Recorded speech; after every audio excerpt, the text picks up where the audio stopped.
కర్ణాటక కథన రంగం ఆసక్తికరంగా మారుతోంది. ఓటర్లను ఆకట్టుకోవటమే లక్ష్యంగా ప్రధాన పార్టీలన్నీ క్షేత్రస్థాయిలో రకరకాల విన్యాసాలు ప్రదర్శిస్తున్నాయి. అంది వచ్చిన ప్రతి అవకాశాన్ని ఓట్లుగా మలుచుకునే ప్రయత్నం చేస్తున్నారు. ఎన్నికల ప్రచార వేడి చాలా హాట్గా సాగుతోంది. అధికారం తమదంటే తమదని లీడర్స్ ధీమా వ్యక్తం చేస్తున్నారు. ముఖ్యంగా లింగాయత సామాజిక వర్గాన్ని తమ వైపు తిప్పుకునేందుకు తీవ్రంగా ప్రయత్నిస్తున్నారు. అందుకే అన్ని పార్టీలు టికెట్ల కేటాయింపులో లింగాయత నేతలకు ఎక్కువ ప్రాధాన్యత ఇచ్చారు.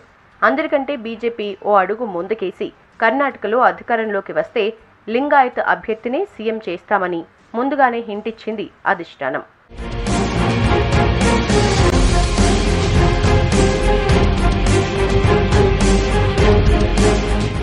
కర్ణాటకలో బలమైన సామాజిక వర్గం లింగాయతులు. వీరు ఎటువైపు మొగ్గితే వారిదే అధికారం. ఈ ట్రెండ్ 2 దశాబ్దాలుగా కొనసాగుతూ వస్తోంది. అందుకే వారిని ప్రసన్నం చేసుకునేందుకు తీవ్రంగా ప్రయత్నిస్తున్నారు నేతలు. ఇప్పుడు ఎన్నికల సమయంలో మళ్లీ లింగాయత జపం చేస్తున్నారు. రాష్ట్రంలో దాదాపు 17% వరకు ఓటు బ్యాంకు ఉండటం కూడా వారికి బాగా కలిసొచ్చింది. ఓబీసీ, ఎస్సీ, ఎస్టీల తర్వాత అత్యధిక జనాభా ఉన్న లింగాయత ఓట్లను తమ ఖాతాలో వేసుకునేందుకు పార్టీలు పడరాని పాట్లు పడుతున్నాయి.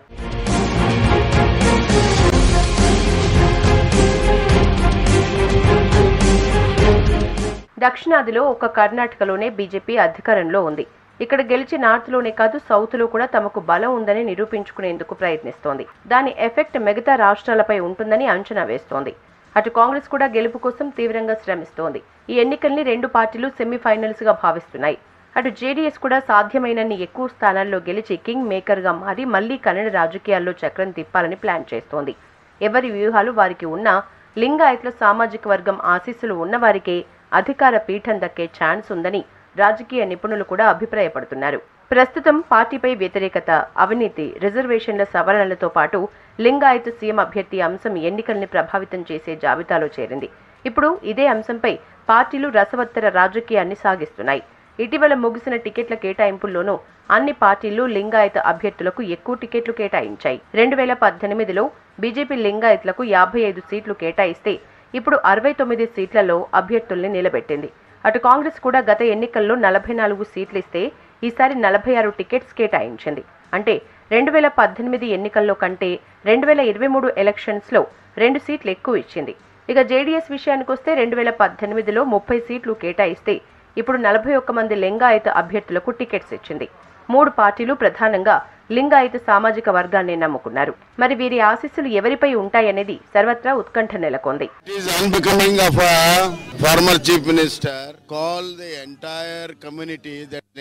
That shows what kind of prejudice mind he has. Previously he tried to divide it and he has been belittling in his administration also, and the entire community is anguished also. So people will teach him a lesson. Gujarat మోడల్తో కర్ణాటక ప్రజల్ని గెలవాలని భావిస్తోంది BJP. అక్కడ అనుసరించిన వ్యూహాలతో block buster hit అందుకున్న విధానాన్ని అమలు చేస్తోంది. అందుకు అభ్యర్థుల్ని ప్రకటించిన వ్యూహం చూస్తే అర్థమవుతోంది. సీనియర్లను కాదని కొత్త వారికి ఛాన్స్ ఇచ్చింది. మాజీ సీఎం జగదీష్ షెట్టర్, మాజీ డిప్యూటీ సీఎం లక్ష్మణ్లకు టికెట్లు ఇవ్వలేదు. వీరిద్దరూ లింగాయత వర్గానికి చెందినవారు కావటం ప్రాధాన్యత ఏర్పడింది.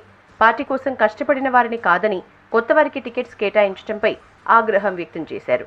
వెంటనే వారు కాంగ్రెస్ కండువా కప్పుకోవడంతో సున్నితమైన లింగాయత అంశాన్ని ఇరు పార్టీలు రాజకీయ అస్త్రంగా మలుచుకున్నాయి.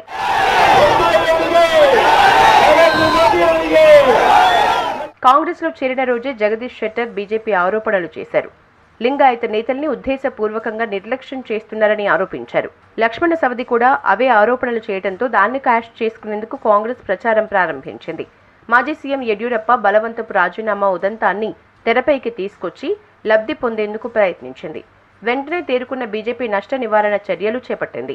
గెలుపోటముల్ని నిర్ణయించే బలమైన ఓటు బ్యాంకుగా ఉన్న ఆ వర్గానికి దగ్గరయ్యేందుకు లింగాయత సామాజిక వర్గానికి చెందిన యడ్యూరప్పను మళ్లీ యాక్టివ్ పాలిటిక్స్ లోకి రంగప్రవేశం చేసేలా కమలం పార్టీ సక్సెస్ అయింది. People of Lingayat community have supported BJP like anything, and also they have not betrayed BJP, and I request all the community leaders in future also support Bharatiya Janata Party, because I am here. I will see that all community leaders get equal opportunity. Shutter రాజీనామా చేసిన రోజునే లింగాయతులంటే బీజేపీకి నిబద్ధత ఉందన్న సందేశాన్ని యడ్యూరప్పతో ఇప్పించింది. వారం క్రితం యడ్యూరప్ప నివాసంలో లింగాయత నేతలు, మఠాధిపతులతో ప్రత్యేక సమావేశాన్ని ఏర్పాటు చేసి పలు తీర్మానాలు చేశారు. దీంతో లింగాయత్లకు బీజేపీ ఎంత ప్రాధాన్యం ఇస్తుందో అని బహిరంగంగా తెలియజేసింది. మరోవైపు బీజేపీకి వెన్నుదన్నుగా ఉన్న బలమైన సామాజిక వర్గం ఈ ఎన్నికల్లో కూడా తమ వెంటే ఉందని సంకేతాలు ఇచ్చినట్లయింది.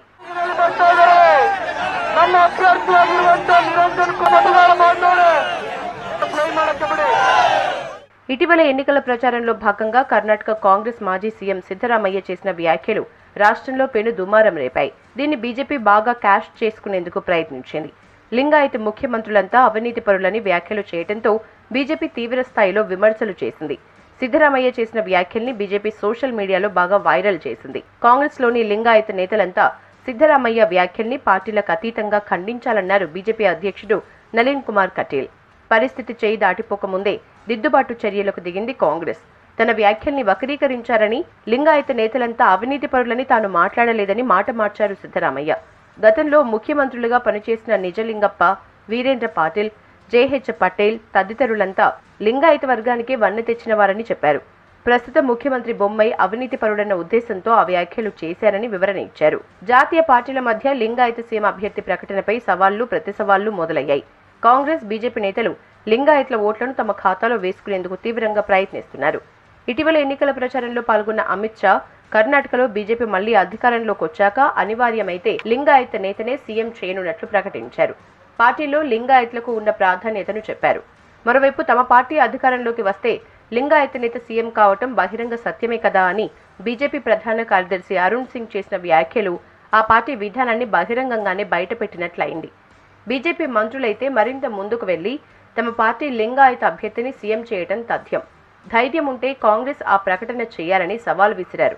ముఖ్యమంత్రి బొమ్మై కూడా ఇదే సవాల్ చేశారు.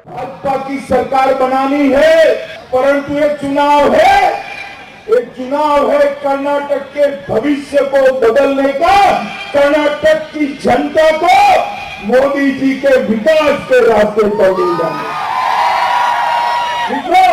एक और पॉलिटिकल स्टेबिलिटी है, राजनीतिक स्थिरता केवल और केवल भारतीय जनता पार्टी में नया कर्नाटक का नारा, नए कर्नाटक का विश्वास और नए कर्नाटक का स्वप्न केवल मोदी जी ही पूरा कर सकते हैं। एक और मोदी जी की और बसवराज बोम्मई की डबल इंजन सरकार है, तो दूसरी ओर कांग्रेस की रिवर्स गियर सरकार। तो कांग्रेस पार्टी वाले हैं ना, वो रिवर्स गियर में ही गाड़ी चलाते। भाजपा वाले जो विकास कर जाते हैं, कांग्रेस वाले रिवर्स गियर कर वहीं के वहीं ला दी। లింగాయత్ల ప్రాబల్యం ఉన్న ఉత్తర కర్ణాటకలో ప్రచారాన్ని ముమ్మరం చేశారు కాంగ్రెస్ సీనియర్ నేత రాహుల్ గాంధీ. ఎన్నికల ప్రచారంలో లింగాయత అంశం ప్రధాన అస్త్రంగా మారటంతో రాహుల్ గాంధీ అదే మంత్రాన్ని నమ్ముకున్నారు. లింగాయత్కు ప్రాధాన్యం దృష్ట్యా ఆయన బాగల్కోట్లో బసవ కళ్యాణలో ప్రత్యేక పూజలు చేశారు. బసవన్న జయంతి రోజున అక్కడి బసవన్న ప్రతిమకు ప్రత్యేక పూజలు, మఠాధిపతులతో ప్రత్యేక సమావేశాలు నిర్వహించారు. లౌకికవాద సందేశాలిచ్చిన బసవన్న సిద్ధాంతాలకు బీజేపీ మతపరమైన రంగు అద్దుతున్నట్లు రాహుల్ ఆరోపించారు.